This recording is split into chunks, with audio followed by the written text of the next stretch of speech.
Hey, what's up guys, welcome to the channel. Tonight I am walking around in my adventure boots in the garage because I want to talk to you about the low comfort seat that I put on the Tenere 700 from Seat Concepts a couple months ago. Initially when I put the video out, my impression of the seat was not all that great.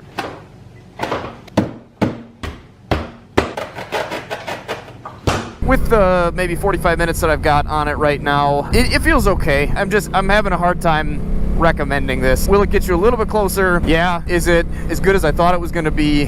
No. But since then, honestly, I don't know if it's just that the seat has grown on me a bit as far as the comfort goes, or if it has broke in a little bit, but this being kind of a wider seat than the stock seat, also being pretty much flat towards the back here, also sort of having a bit of, well, I guess a butt imprint in here that it's kind of hard to see with the sort of stretched material that they've got on here. But man, this seat is just so much more comfortable than any other bike that I have in the garage, by far. Now, I've always kind of thought that the squishy KLR seat was the way to go. Having a nice cushiony seat would be much more comfortable, you would think. But honestly, if I'm gonna sit on something for 3 or 4 hours, I definitely want it to be hard and sturdy like the Seat Concept seat is. They definitely have things figured out there.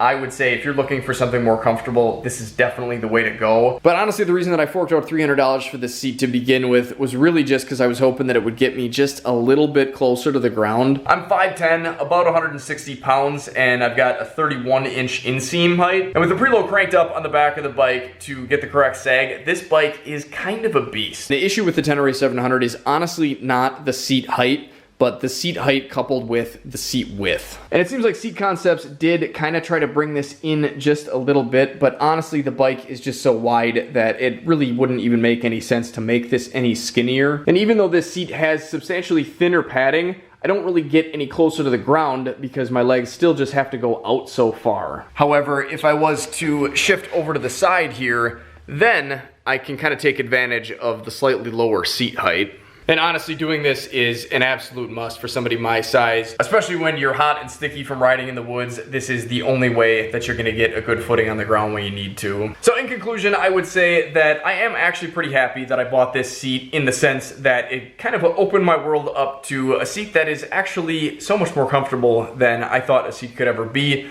This isn't going to change your life, but it is definitely going to change the amount of time that you can ride on the bike. It is something that I would definitely recommend, and honestly is something that I think I'm probably going to invest in for my other bikes.